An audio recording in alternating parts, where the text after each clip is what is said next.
Well, good morning, Americans. How are you?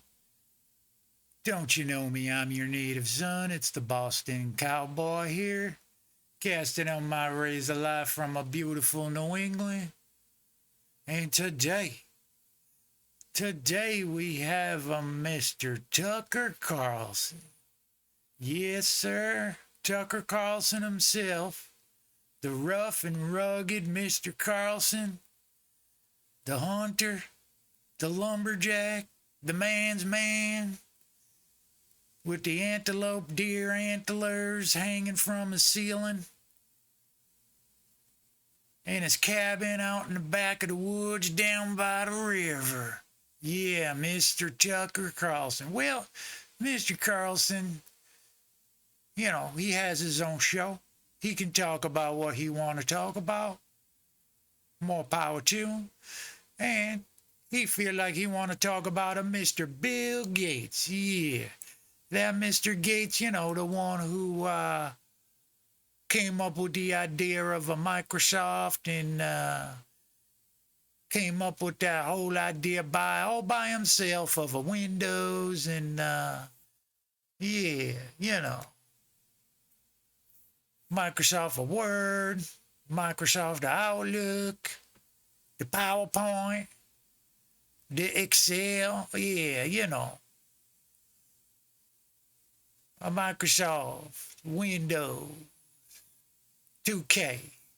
Anyways, Mr. Tucker Carlson, he gonna be talking about something that Bill Gates said back in 2010. Let's listen to what he got to say. We're going to play you a clip from 2010 from the Aspen Institute meeting from July 8th, 2010 in Aspen, Colorado. It happens every year. It's a nonprofit organization where the deepest thinkers, or their facsimiles, congregate in Aspen to talk about where we should go next. Lots of chin tugging, lots of pomposity, lots of cliches getting thrown around. But occasionally the truth is told, particularly by the more autistic participants. And there's no one more autistic in the Aspen Institute class, of course, than Bill Gates. And that's not an attack on Bill Gates. In fact, it's said with gratitude because people like Bill Gates. Did he say artistic or autistic? I could have sworn he said autistic. He's saying Bill Gates is autistic, and occasionally we get a little bit of truth out of those autistic speakers. I think he said autistic, if I'm not mistaken. If I am, and maybe he said artistic. Anywho. Gates tend to say things out loud that other people wouldn't because it just emerges. So in 2010, Bill Gates made the case that, hey, we may get to a point where we have to impanel some kind of group of officials to decide, is it really worth the cost of keeping these people alive? And he actually said that. And the reason that we need to reassure you of that and actually play this clip is because over 10 years later, this clip reemerged. And it found its way onto the internet and social media. And all the people in charge basically had a conniption and bent over backwards and forwards and sideways to tell you that this wasn't real. This was misinformation. Over at the Associated Press, the AP, the fabled Newswire, they dispatched their misinformation reporter to bat this down. No, don't believe your eyes. Bill Gates did not say this, and he certainly didn't mean it. And there's something sinister about that. And if you think there is, you're the crazy person. And so it kind of died because when people are told that the thing they just saw isn't real and they're fools for believing it, it does, even in the kind of most rigorously independent mind, sow that seed of doubt that maybe I'm misinterpreting this. But you're not misinterpreting it. You never were misinterpreting. If you haven't seen this, watch. Here's Bill Gates in 2010. That's a trade-off society is making because of very, very high medical costs and a lack of willingness to say, is spending $1 million on that last 3 months of life for that patient, would it be better not to lay off those 10 teachers and to make that trade-off in medical costs? But that's called the death panel, and you're not supposed to have that discussion. Oh, you're not supposed to have that discussion. Bill Gates would like to have. Well, color me pickle.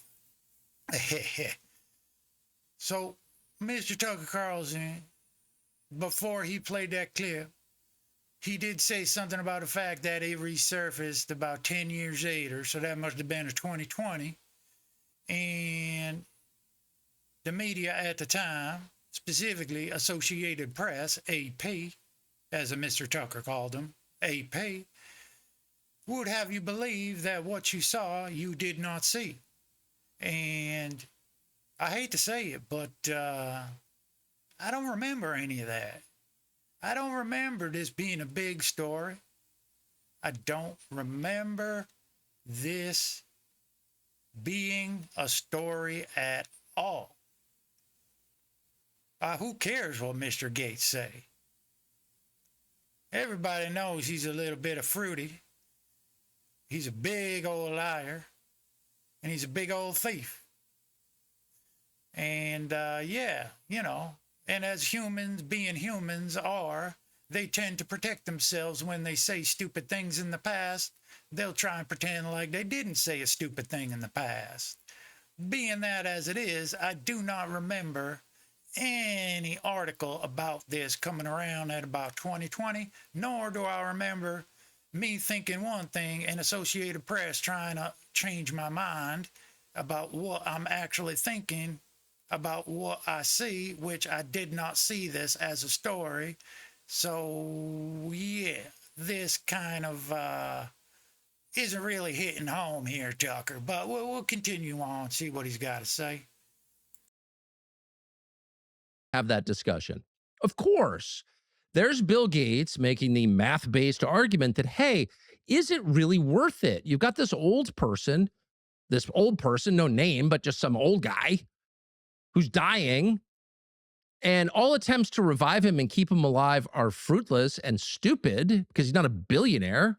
He doesn't have adrenochrome. It's not worth keeping that guy alive. I mean, really? Some surf, whatever. Well, now, he didn't exactly say that. Adrenochrome and billionaires and, you know, I don't know what Tucker talking about here. He definitely leaning a little bit on the conspiracy side of things lately. And, yeah, Tucker, come back to reality with us, would you? It's just a Bill Gates saying that, you know, insurance keeping someone alive for a month, 2 months, 3 months beyond what they probably should have been alive, basically brain dead, on machines, tubes in and out of them, family up in there crying, missing work, begging doctors to end it. But yonder mom and dad that's there laying in that bed did not sign that do not resuscitate piece of paper.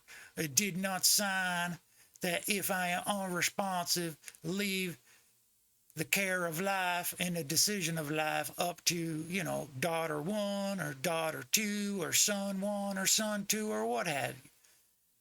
So what's going to happen in that case? The hospital going to keep on billing that insurance. That insurance is going to keep on paying that, and that hospital is just going to keep on that person on a breathing tube, breathing machine, you know, tubes feeding them, and whether they're in pain or not, making no difference. As long as somebody in that bed and they're getting paid, and insurance is mum about it.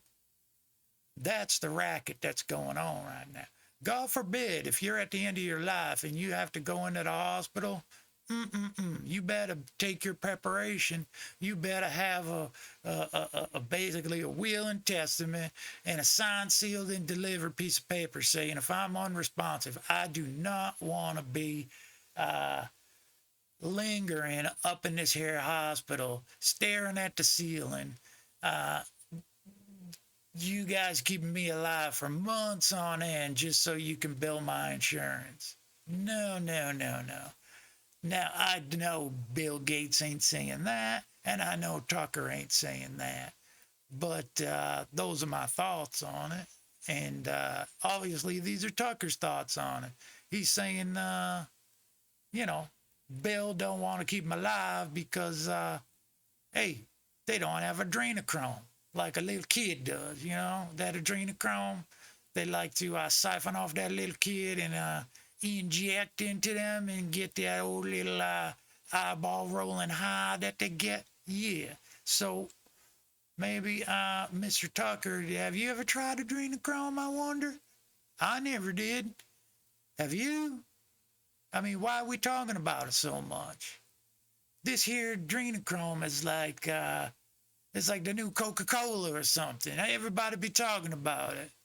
You know, I had to damn near look it up to see what the heck they're talking about. And they're just throwing this thing here around like it's, you know, like it's a Sunday football game with this word.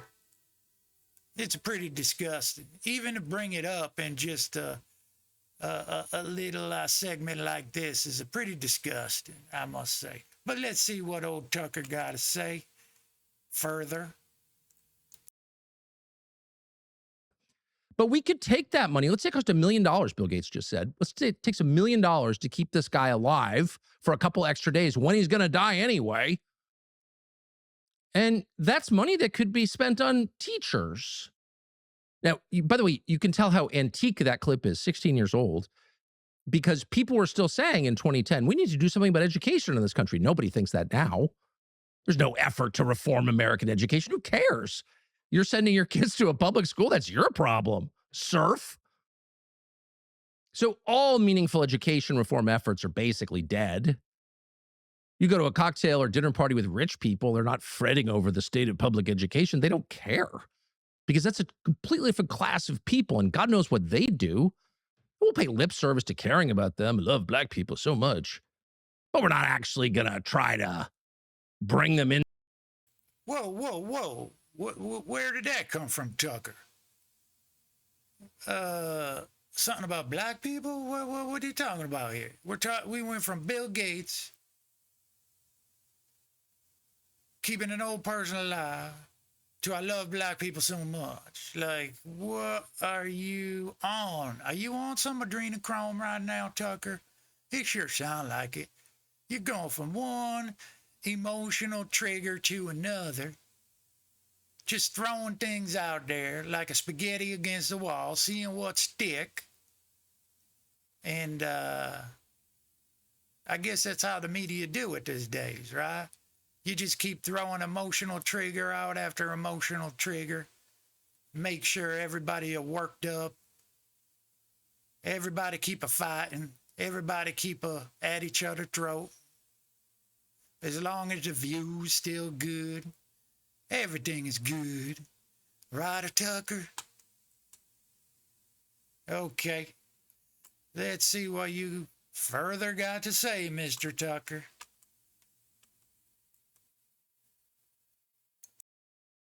Into the rest of society with like a decent education. Like we've tried that for 60 years. It didn't work. Clearly they're immune to it. And so we're going to kind of pretend that everything is fine. And we're instead going to talk about what's going on at, you know, Trinity or Spence or Buckley or whatever, our, you know, private schools we send our kids to. But anyway, back in 2010, that was still a kind of resonant debate point. We could use the money for education. It cost $1 million, but what's so interesting, and, you know, that's not probably wrong. I mean, it's very expensive at the end of life, and maybe we should reassess our understanding of death itself, and maybe we should have a conversation about what happens after death. And maybe people can be so desperate to stay alive if there was a promise of living forever, if there was religious faith, there was a belief in something beyond the material. It wasn't just Amazon deliveries, that this life meant something. But we're probably past that at this point. From the perspective of official America, the West, the leadership in every Western country, like this is all there is. And so living forever in this life, in this body is the goal. And they're trying. So He just said that he is. I'm confused. I'm confused. One minute he's berating a Mr. Bill Gates about what he said, and then the next minute he's saying, well, he's not wrong. It does cost millions of dollars. That $1 million could be used elsewhere. But I think he's coming from the wrong argument. We should be talking about what's come after death. Well, now that's a good question, Mr. Tucker. What does come after death? And how would that exactly play into a decision to keep the elderly alive or not? And furthermore, wouldn't that play into the decision of whether you pick up one of those rifles behind you that you profess to use to go hunting and just to blow your brains out right now? I mean, you know, if life after death or death after life or if there's an existence after death, which is another life, and it's a thing of beauty and not to be afraid of, then, you know, hey, be my guest. What's holding you back? Right? What's holding you back, Mr. Tucker? I mean, don't get me wrong, you know. It's good to believe in something else that's out there, some other worldly power that's keeping us on track and keeping us in check, so to speak. But why are you professing to bring up the conversation? We need to talk about what the heck is going on after death. I think that's pretty much what we've been talking about for the last, I don't know, 2,000 years or so, since somebody named Jesus Christ walked this goddamn earth. Pardon my French. I mean, that's been the topic of conversation for damn near our whole human existence. So why are you bringing that up here now? Oh, that's right. It's an emotional trigger. We need to set emotional triggers every 30 seconds. Oh, no, every 20 seconds. Get that emotional trigger going. You know why? Because the psychologist I had that researched this said every time I say an emotional trigger, it's going to make you pay attention. It's going to raise your emotion. It's going to hit your dopamine levels, and you're going to be addicted to me, Mr. Tucker Carlson. Anyways, let's see what old Tucker's going to go on about. Of course, famously to do that. That's what transhumanism is. But we're not having any of those conversations, of course. There's no solace in death. If there's nothing after death, then how can you feel peaceful about it? It's just the end. Like, what did this all mean? Nothing. So people get panicky, and we spend, it's true, Bill Gates is right, an awful lot of money in the final weeks of life. But what's so interesting is we spend an awful lot of money in a lot of things. And no one ever suggests that maybe that money could be spent, I don't know, on something more fruitful or decent or life affirming. So, for example, Bill Gates says it cost $1 million, theoretically, to keep the average old serf alive. Probably better is to kill him. He clearly thinks that. But you don't hear Bill Gates say, well, you know, it cost $4 million for a single Patriot missile. It cost over $1 billion for a Patriot missile battery. We seem to be handing those out to Israel and Ukraine every week. We certainly did for many years. Maybe that money could be spent, I don't know, on education or on roads or on nicer airports or on public parks or libraries or anything other than killing people. You never hear that because it doesn't offend them, because it's killing people, and killing people makes them feel powerful. And in general, as you assess this debate over euthanasia, end-of-life care, whatever we're calling it, keep in mind that it's not simply a debate about money and science. It's a theological debate, and there's clearly a theological component to this. The enthusiasm that some bring, not all, but some bring to this debate, the enthusiasm with which they call for the deaths of other people, whether it's in Ukraine, whether it's in Iran, whether it's in your local hospice, is unusual. It's not rational, actually. It's almost as if there are certain people who feel they derive power from controlling the deaths of others, even from causing the deaths of others. Actually, that's understating it. It's not that there are some people who seem as if. The truth is, there are a number of people who definitely do derive power from that. And it's not just Lindsey Graham, it's many. And there is a almost one-to-one connection between the people who are enthusiastic about sending complex missile systems to various parts of the world so other populations can kill each other, and the people who are enthusiastic about, I don't know, abortion on demand for its own sake. Abortion, just a good thing. Just a good thing. Ending life, a good thing, because it's freedom. And euthanasia, all kind of connected. And there was a time when people studied things seriously, or the American version was seriously, slightly more seriously than, say, a Wikipedia entry, when it was widely understood that there was a connection between the Nazi euthanasia program, the Nazi murder of the Jews and Gypsies and Poles, the Nazi invasion of the Soviet Union, Operation Barbarossa, that these were all kind of connected. That people, like animals, once they taste blood, tend to be incited to draw more blood. It's a pretty recognizable principle. You see it all around you, but for some reason, since the Second World War has been reduced to a single story and codified in museums, there's really nothing else to learn other than the Germans are bad. Very few universal principles are drawn from the horrifying experiences of the Second World War and the horrifying behavior of the Nazis and of others, by the way. It wasn't just the Nazis who behaved like animals. It was a lot of people, because war brings out the worst, always. But those lessons are no longer taught. No universal lesson about anything is taught. It's always specific to a time and place and to people. And lost is the deepest of all truths, the most recognizable of all truths, which is the capacity for that kind of behavior resides in every human heart and in every soul. People are the problem, not one specific group of people, but all people. They can do this.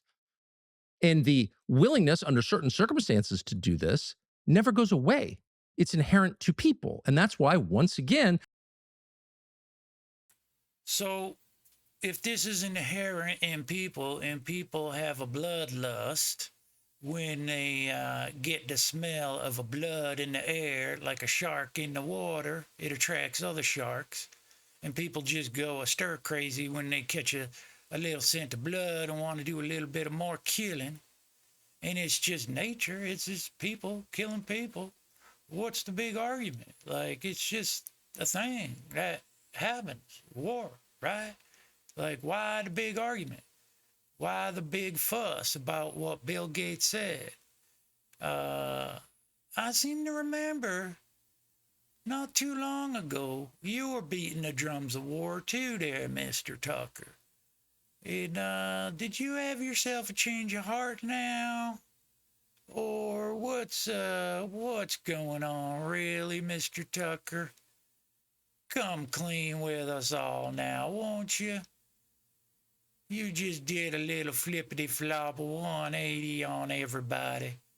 Talking about, well, let's, stop spending money on these missiles and build, playgrounds and parks and churches and doggy-doo-doo trails and whatnot. It's then people killing people. Geez, God forbid. That's what you've been talking about for the last 20 years now on a certain station. Pushing, we got to get those terrorists. We got to make sure that they don't attack us, as if they ever have in the last 50 years.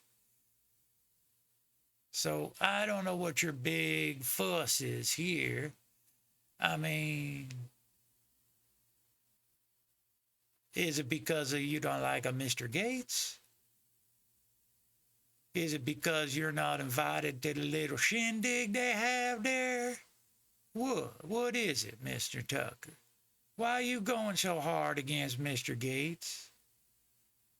I mean, you're compromising yourself just to make Mr. Gates look bad. You actually said, let's stop selling missiles to other countries so they can stop waging war on each other, so we can build parks,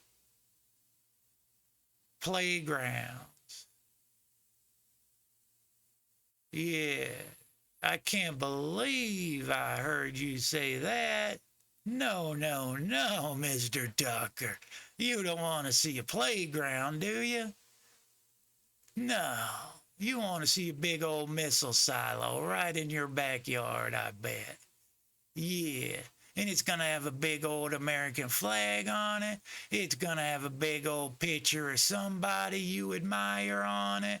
And then on the other side, it's going to have a gravestone of somebody you hate, that you think we got to go after, some terrorist that you think has done everybody wrong. Maybe you might put Mr. Gates' face on that missile. I don't know. But it sure is a little questionable now, isn't it, that you all of a sudden want to stop selling missiles and stop building playgrounds and doggy-doo trails and, flower beds and waterfalls and let's tear down the statues of those Confederates now and let's build up a statue. Oh, black people for black people. Oh yeah, you did say that, didn't you? Should we build up a statue of somebody you admire there, Mr. Tucker? I don't know. See, you change your mind so much it's hard to know who you admire. I don't know. I can't figure you out. That's for sure. One day you say one thing, another day you say another thing. But I can tell you what, there's one thread running through everything you say.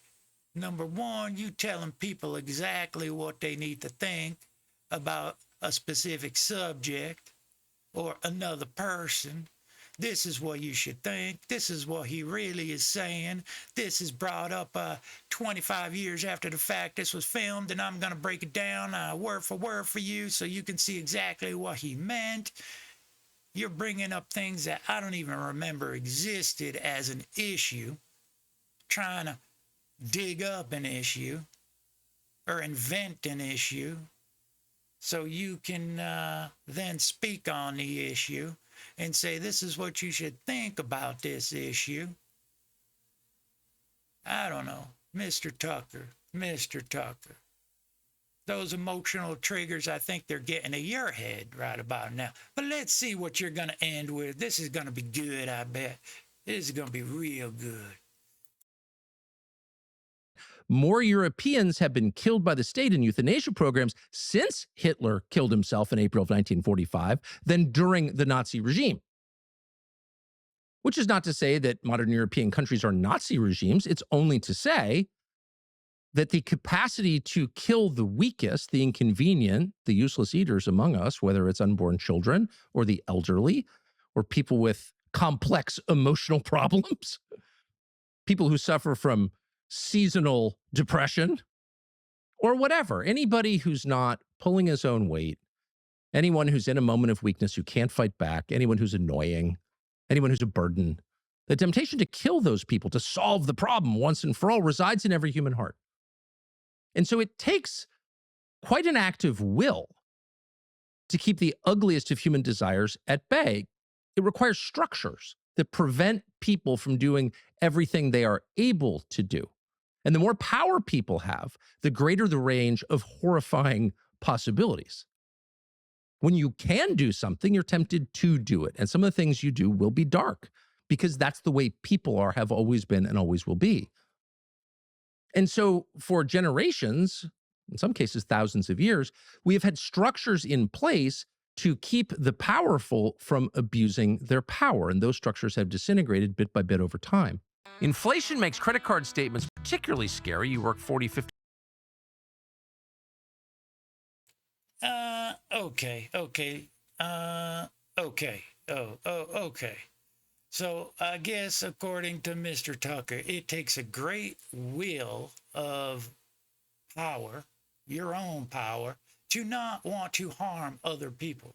It takes a great will of a leader's power to be a good leader, because everybody is corruptible. Everybody is a human, and humans are an ugly thing, according to Mr. Tucker. That it takes so much that we can't do it ourselves. We need to have a structure and laws in place, lest we give in to our darker sides and just go haywire. You know, when you having those seasonal depressions, you might go off on somebody and do something that you shouldn't do. Oh, but there's that law. You don't want to cross afoul of the law. There's these structures. They keep you from, come on, Mr. Tucker. Come on. Nobody's, you know, walking around holding themselves back from killing other people. Like, what are you talking about? We've had structure for 2,000 years because we need to keep people from their base instincts of wanting to strangle the hell out of somebody on, my internet right now that is pretending that he knows what he's been talking about. Like, really? I think those laws and institutions are in place so that people don't revolt against. Well, I don't need to finish that little sentence now, do I? Yeah, we all know why those laws and rules are in place and who they really benefit. And besides, I don't think a law is going to keep any dictator from doing exactly what the hell he want to do. I don't think a structure, a law, a command, a religion, or a threat of a jail is going to keep any. Now listen to me here, Tucker. It's not going to keep any dictator or would-be dictator from killing whoever the hell he want to kill, when he want to kill. Law be damned. You know why? Because he's a damn dictator. Dictators make the law. They don't follow the law. That's why they're a dictator. Like, what are you talking about? The law and structure is there because everybody walking around now is just biting at the chomp, wanting to kill everybody. They want, well, if that's the case, there's only one reason why everybody be like that, is because it's here land that we living in is a manta. Yeah, you heard me. It's not America. It's a manta. You know what a manta is, don't you, Mr. Tucker? See, everybody here in this here land is so divided against. They hate their neighbors. Sisters hate their brothers. Americans hate the immigrants. Whites hate the blacks. Men hate the women that are on that their website, you know. The males hate the beautiful women because they're beautiful and they can't get them. So we need a law to make sure that those there women, hey, Mr. Tucker, I don't know where you're living. Well, you're so far out of touch up there in your little neck of the woods. Maybe people up there are walking around wanting to kill everybody. I don't know, but that's what you're saying. Everybody walking around like they want to kill somebody. It's in our base human nature to want to kill, so we need all these laws and structures, which we need to follow. Come on. Come on. I mean, are we really gonna buy this? I mean, some of the stuff he was saying was all right. I'm not saying I agree with Mr. Gates, and I'm not saying selling missiles is a good thing. No, no, no. But we all know who Mr. Tucker Carlson really is. And now he wanna sit in his little hunting cabin talking about let's build a little kitty park. Let's build a little doggy trail so that doggies can go to the bathroom on. And then people can scoop up the poo in the little baggies.